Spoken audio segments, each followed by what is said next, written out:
Hello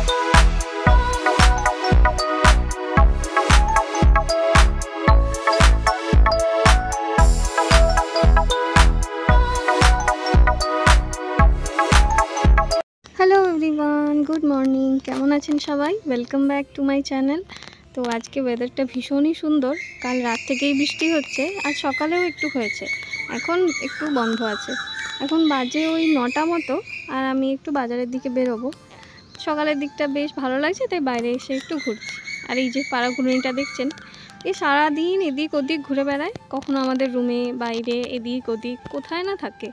আর ভীষণ উপদ্রবও আছে ওদের। কাল রাতে একটু জামা কাপড় ধুয়েছিলাম, তো এখানে মিলে দিয়ে গেছি। যখন মিলে দিয়ে যাই তারপর থেকেই বৃষ্টি শুরু হয়ে গেছে, ঝড় বৃষ্টি কত কি। তো সকালবেলা একটু একটু ঠিক করে দিচ্ছি, দেখি আর যদি রোদ বেরোয় তাহলে শুকাবে, নাহলে আবার সেই পরেই থাকবে হয়তো।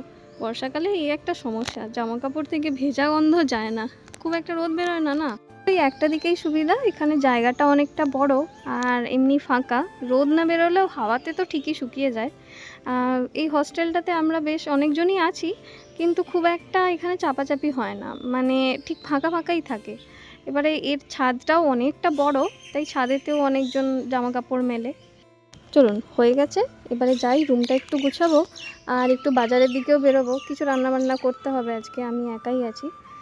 এই যে এটা আমাদের হস্টেল, ভাবলাম হস্টেলটাও একটু দেখিয়ে দিই। এটা দোতলা আর বেশ কয়েকটা রুম আছে, মানে বাইরের দিক থেকে দেখে মনে হবে না যে কটা রুম আছে, ভিতরে অনেক ছোট ছোট রুম আছে। আর এটা হচ্ছে সেই স্যান্টোসের মাঠটা। আমি এখন বাজারে বেরিয়েছি। বলছিলাম না আগের ভিডিওতে যে কখনো না কখনো কিছু না কিছু কারণে ঠিক বিজি থাকে। আজকে রবিবার, তাই বাচ্চাগুলো ক্রিকেট প্র্যাকটিস করছে। প্রত্যেক রবিবারেই ওরা আসে, কখনো ক্রিকেট, কখনো ভলিবল, ফুটবল, যখন যেমন ওদের কোচ করায় সেরকম ওরা প্র্যাকটিস করে। বাজারে চলে এসেছি, বাজারটা আজ বেশ ফাঁকা ফাঁকা। এখানে শনি রবিবার বাজার বেশ ফাঁকা থাকে, দোকানও ম্যাক্সিমাম বন্ধ থাকে। জানেন, আমাদের ওখানে আবার উল্টো, শনি রবিবার হলে ওখানে বাজারে বেশি ভিড় হয়। কেন কি, শনি রবিবার সব অফিসের ছুটি থাকে আর সব মানুষ একদম জমিয়ে বাজারটা করে। এখানে তো উল্টো, সন্ধ্যার পরে মোটামুটি পাবেনই না, ম্যাক্সিমাম দোকানই বন্ধ থাকে। চলুন, সব দোকান বন্ধ হলেও ওই যে সবজিওয়ালা ঠিকই আছে, সবজির কাকু দাঁড়িয়ে আছে। আজকে মেঘলা, তাই ভাবছি একটু খিচুড়ি বানাবো। তো যাই দেখি খিচুড়ির জন্য কি শাকসবজি নেওয়া যায়।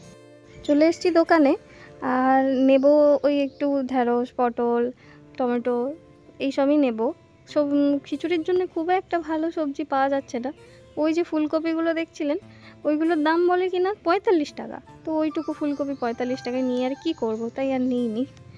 দুর্গাপুরে আমার একটা জিনিস যেটা ভালো লাগে, প্রত্যেকটা বাড়িতে, তার আশেপাশেই বলুন ভেতরেই বলুন, প্রচুর গাছপালা আছে।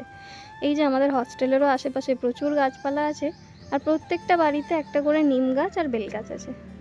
এই যখন বেল গাছগুলোতে বেলগুলো নষ্ট হয় বা নিচে পড়ে গিয়ে নষ্ট হয়, অথচ কেউ খায় না, তখন মনটা ভারী কষ্ট হয়। আমার বাবা বেল খেতে ভীষণ ভালোবাসেন, কিন্তু আমাদের ওখানে খুব একটা পাওয়া যায় না, তো সে কিনে কিনে নিয়ে আসে, তাই এইখানে এরা নষ্ট করলে না ভীষণ খারাপ লাগে। চলুন, রুমে চলে এসেছি, চাই এবার সবজিগুলোকে সব ঠিকঠাক করে রাখি আর রান্নাটা বসাতে হবে। এই যে এই সবজিগুলো আমি কিনেছি, বেশ কয়েক রকমই কেনা হয়েছে। চলুন, এতেই হয়ে যাবে। আর এইসব কফি টপির কি দরকার, এতেই হয়ে যাবে। এমনিতেই আমি খিচুড়ি ভীষণই ভালোবাসি, আমাকে যদি চালে ডালেও কেউ সিদ্ধ করে দেয় আমার তাও ভালো লাগে। এই যে চাল নিয়ে নিচ্ছি, 2 কাপ চালে 1 কাপ ডাল। এই 1 কাপ ডাল দিলাম, এইটুকু রয়ে যাচ্ছিলো, ভাবলাম আর কি করব, দিয়েই। এখানে জানেন তো বিড়ালের ভীষণ উপদ্রব। এই যে একটুখানি যদি দরজাটা খুলে রাখি, তাহলে ওরা ভেতরে এসে বসে থাকে। ভেতরে আবার কি, বেডের নিচে গিয়ে বসে থাকে।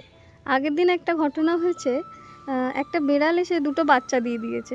আমি তো দেখিনি, 2-3 দিন পর পর মনে হচ্ছে যেন বিড়ালটা খুব বেশি আসছে। তখন আমার রুমমেট ব্যাগ ট্যাগ সরিয়ে দেখে 2টো বাচ্চা। সে কি কাণ্ড! তারপরে তাকে আবার বাইরে দিয়ে আসলাম। চলুন, সবজিগুলো ভাজা হয়ে গেছে হালকা করে, আর ভাত আর ডালটা তো আগেই বসিয়েছি। এখন একটু খিচুড়ির জন্য মশলা বানিয়ে নিচ্ছি। ওই একটু পেঁয়াজ ভেজে তাতে একটু টমেটো দিলাম, টমেটোতে একটু নুন দিলাম, টমেটোটা তাড়াতাড়ি নরম হয়ে যাবে। আর এখন দিচ্ছি আদা বাটা, রসুন বাটা, সাথে একটু কাঁচা লঙ্কাও দিয়েছিলাম, বেশ ভালো লাগে আমার কাঁচা লঙ্কা বাটা দিলে।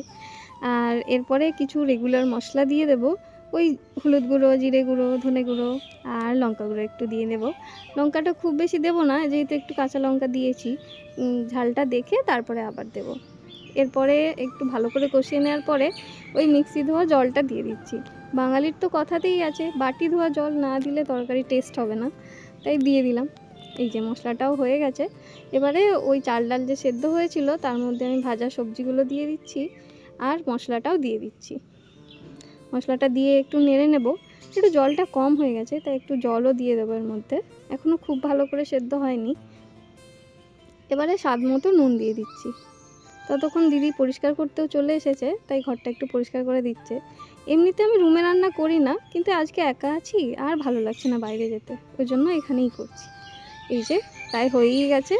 এবারে একটু ওপর থেকে ধনেপাতা দিয়ে দেবো, একটু বেশি করেই দিচ্ছি। ধনেপাতা একটু বেশি করে দিলে বেশ সুন্দর গন্ধ আসে, বেশ ভালো লাগে। আর চলুন হয়েই গেছে প্রায়, আর বেশি সেদ্ধ করব না।